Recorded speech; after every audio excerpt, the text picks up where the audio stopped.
নবী সাল্লাল্লাহু আলাইহি ওয়াসাল্লাম আর আয়েশা রাদিয়াল্লাহু আনহা ছাড়া ঘরের মধ্যে কেউ ছিল না। তখন আয়েশা রাদিয়াল্লাহু আনহা নবীজিকে বলতেছে, ইয়া রাসূলুল্লাহ, আপনি আমার জন্য খাস করে একটি দোয়া করেন। তখন আমাদের নবী সাল্লাল্লাহু আলাইহি ওয়াসাল্লাম তিনার জন্য দোয়া করলেন। আয়েশা রাদিয়াল্লাহু আনহা তো মহা খুশি এবং অনেক খুশি, বলা বাহুল্য এত খুশি তিনি প্রকাশ করতেছেন। এতই খুশি হয়েছে, নবী তাকে জিজ্ঞাসা করতেছে, হে আয়েশা, তুমি কি আমার দোয়াতে তুমি খুশি হয়েছ? তখন আয়েশা রাদিয়াল্লাহু আনহা বলতেছে, ইয়া রাসূলুল্লাহ, হ্যাঁ অবশ্যই খুশি হয়েছি। না, আপনি আমার জন্য দোয়া করছেন, অবশ্যই খুশি হয়েছি।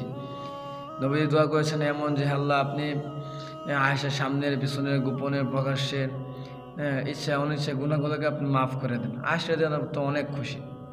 তো নবীজি বলতেছে, হে আয়েশা, তোমার জন্য তো আমি এই দোয়াটা করছি একবার, আর আমি আমার উম্মতের জন্য প্রতিনিয়ত 5 ওয়াক্ত নামাজের পরে আমার উম্মতের জন্য এই দোয়াটি করি। আল্লাহু আকবার।